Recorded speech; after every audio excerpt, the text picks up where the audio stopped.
Welcome back, everybody, to Stream Catchers. It's your boy AB. Hello there. I'm Jack. What's up? How you doing, buddy? I'm doing real good. How about you? Pretty good, man. Pretty good. We are on episode 11 of the Bad Batch. This throw is real deep in. Yeah. What did you think of this week's episode? This one was okay. It was kind of it was a little bit like last week's, a little slow. It's fine. It definitely. I mean, obviously, if you're watching on YouTube, you can see my background. I've got a Star Wars Rebels background because that's kind of what it felt like. Felt like a kind of a prequel episode to Star Wars Rebels. Had Hera and Chop in it, and not a whole lot of the batch. What'd you think of this one? Yeah. I think it was a little bit better than last week's episode. I didn't love it. Yeah, It was really slow up until probably 50-60% of the way in. I mean, there was just not a lot going on. Yeah, there was one scene of the batch itself. It definitely felt like a Hera backstory. I like the yeah, character Hera from Rebels. If you've never seen Rebels, folks, you should watch it. I really like the character Hera. Didn't really feel like we needed a backstory for her, no, but we got it, and it seems that she's going to be here to stay for at least another episode, maybe two. Um, it was fine. It was what it was.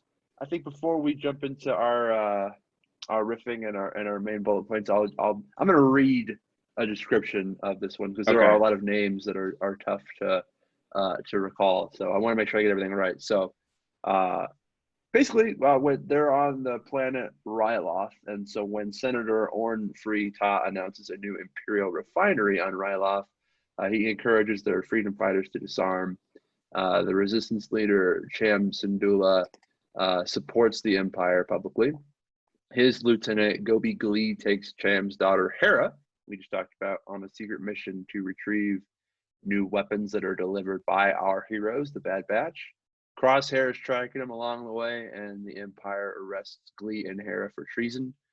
Cham attacks the Imperial convoy to rescue them with his wife, Eleni, and other freedom fighters. But Crosshair shoots Orn Free Ta, which enables Rampart to frame Cham for attempted assassination. Cham, Eleni, and Glee are arrested while Hera escapes. That's our episode. So you blink and you miss the Bad Batch themselves. They're in it for about a cup of coffee. yeah. That's the episode. More and more, the episode was slipping away from me while I was watching it. I was looking at the timestamp. Was like, are they gonna be in this one? And the Bad Batch is not in the episode until 13 minutes in. They have a very, very brief exchange where they bring some weapons to these freedom fighters from Sid. That's their contract of the week, but we definitely focus more on the rebels on Ryloth, the freedom fighters, Hera and her crew. Yeah, I guess we could just talk about that real quick scene with the Batch themselves briefly. Hera gets to interact with Omega. That's a pretty cool little friendship that we got to see begin. Probably And the then best scene in the episode was when they get to interact on the hands Marauder. down, hands down, yeah. And Omega's showing her a bit of the cockpit, and Hera's a bit of a pilot herself. We obviously know she's going to go on to become a pilot in Rebels. Hmm. Gets to see the Marauder a bit, and that's kind of it. It was what it was. I feel like I wanted more of the Batch, didn't get them. I don't know. And I think that really drags the episode down. To be completely honest with you. Yeah, yeah. Hera was a little Luke Skywalker-y in this episode, kind of hopeful for the future, wanting to join a rebellion, stuck in this life, and then she meets Omega, and she's really hopeful and kind of shows her, how things can be, and that was neat. I don't know what else to say about the episode other than it was kind of a decent prequel for Hera's story. Yeah, yeah. The friendship that we'd see with Hera and Omega. I feel like we're going to see more Hera down the road. Well, I don't want to. I don't want to. I guess you haven't finished Rebels, have you? So that's something I want to talk to you about. I've picked back up on Rebels. I'm in season 2 now, so I'm Okay. definitely going to finish that show out. in the near future. I was wondering, since we've seen both Kanan and Hera, if we would see them meet each other in this show, but I don't know if that's covered in Rebels or not. It's been a while since I've seen it, so I don't remember if they told the backstory of how they meet.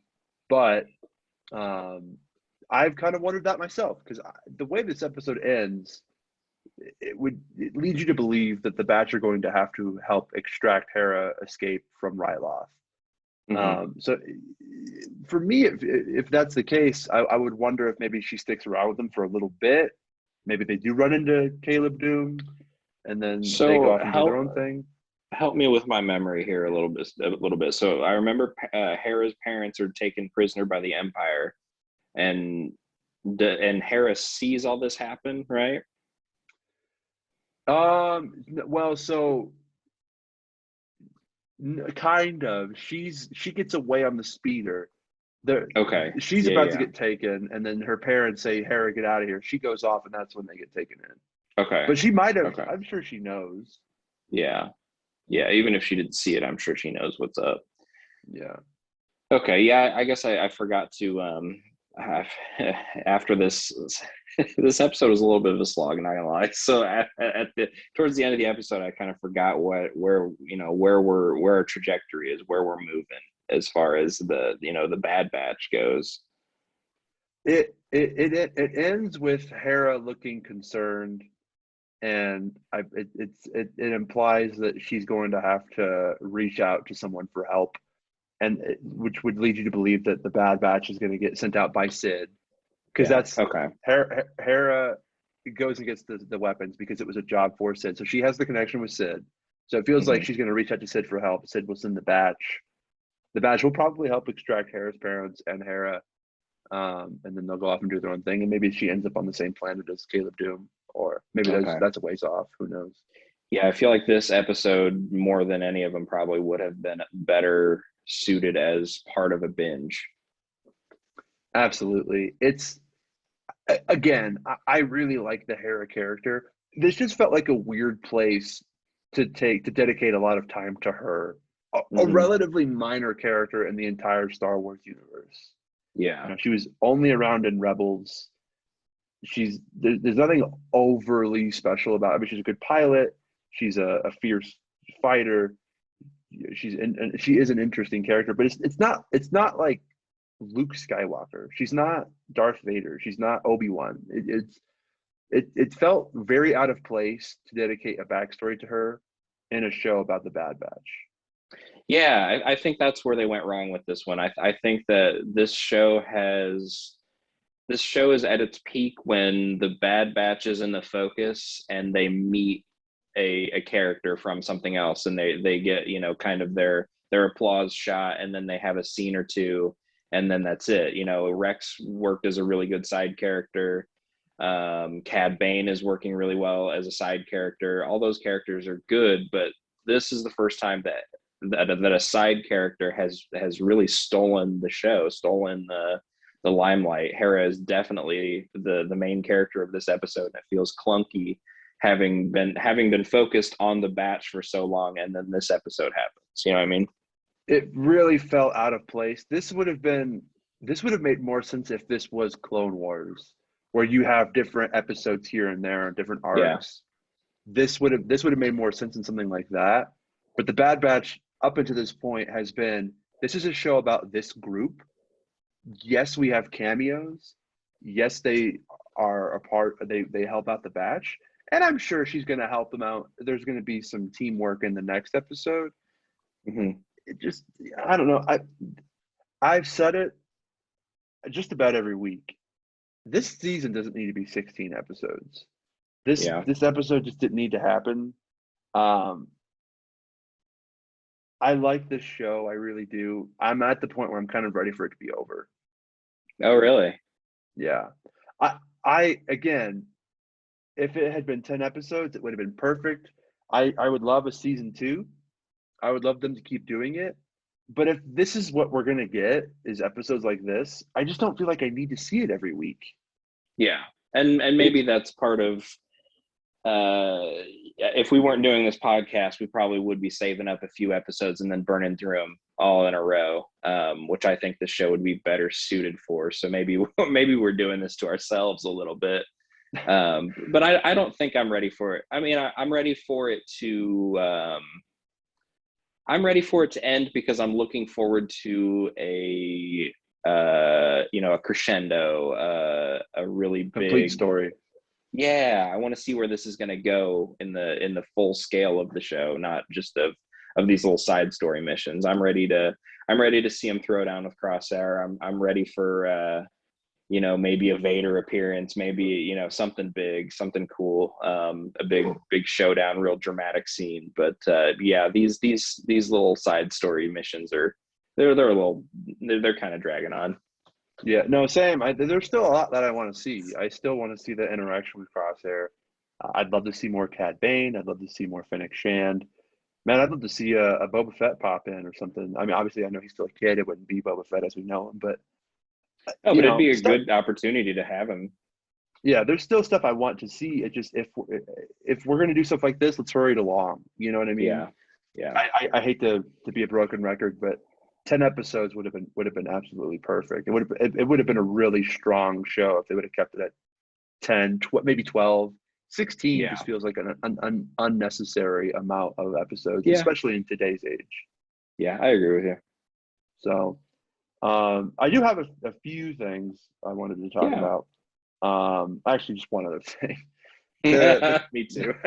Me too. I have like 5 notes, but we pretty much hit all of them.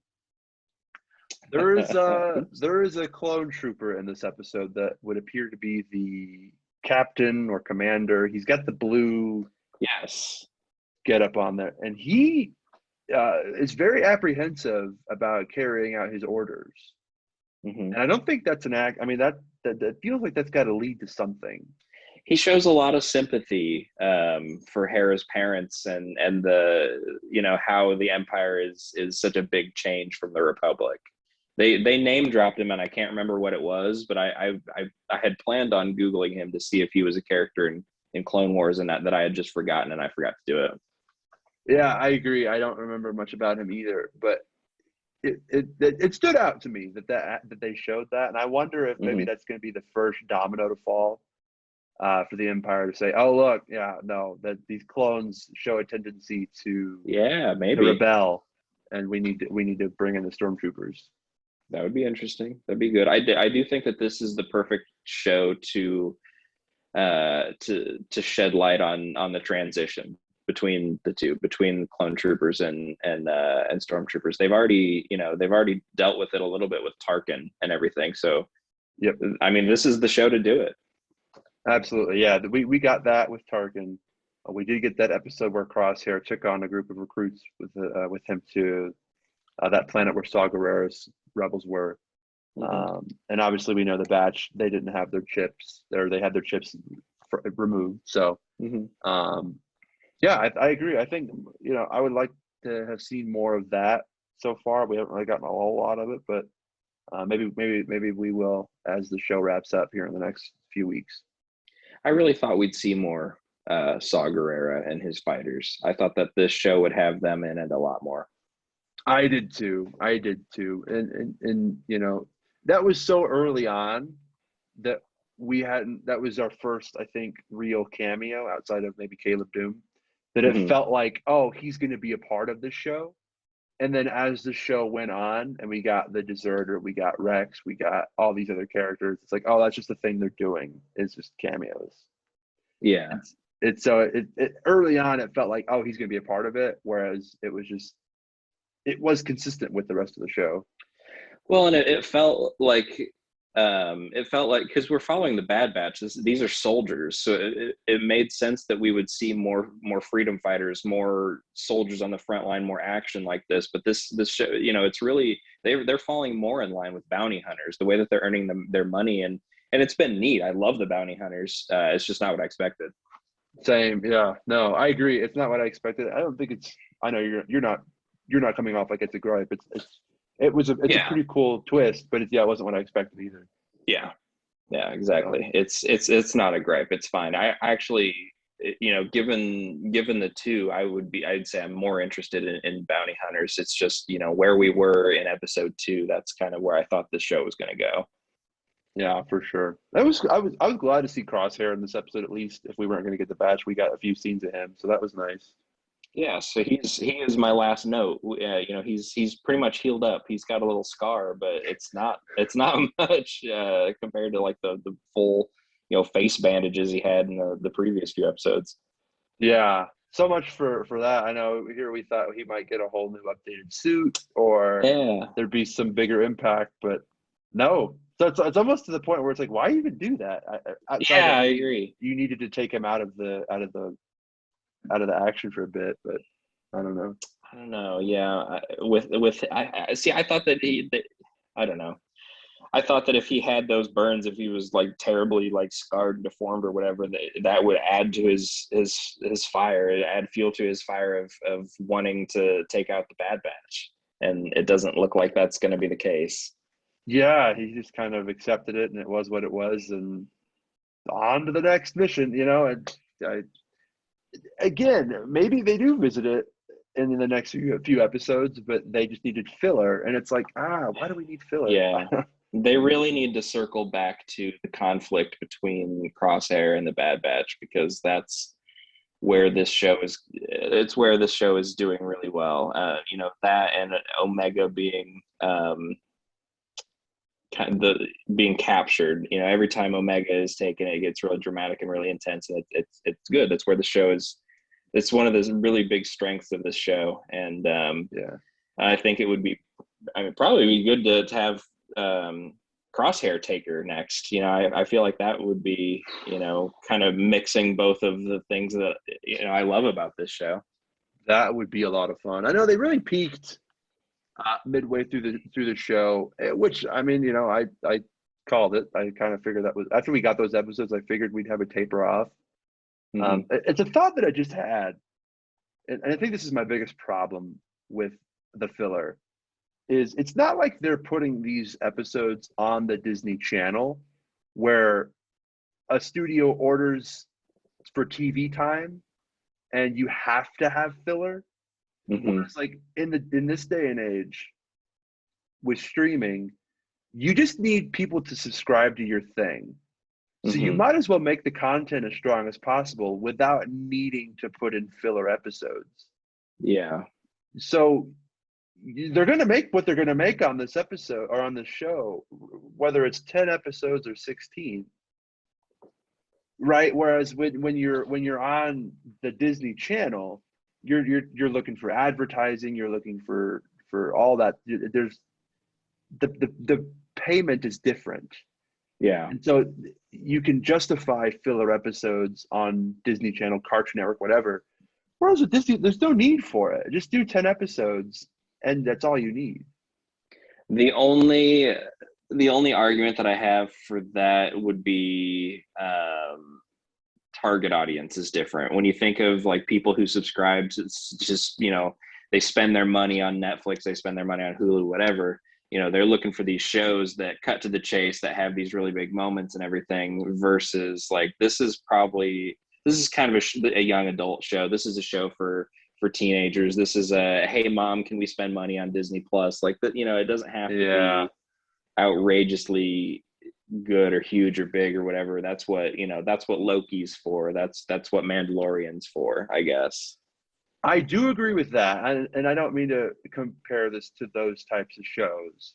Mm-hmm. It just feels like there's just still no need for the filler. Even if it's going for that specific target audience. I mean, think about it. When you were a kid and you watched a show, you could tell the difference between a good episode and this is filler. Like, this is unnecessary. Oh yeah, for sure. And sometimes I think that I have had snapshots of bad, fillery, not so good episodes where those are the ones that I've seen, and I've not really been interested in the show after that. You know what I mean? Right, exactly. Like, great example would be Dragon Ball Z. Yeah. You and I both like that show. I love it. I mean, Mm-hmm. I watched it every single day when I was a kid as they aired on Cartoon Network. And there were episodes where it's Goku and Frieza going at it, and then there were episodes where they're just talking for Mm-hmm. 20 minutes.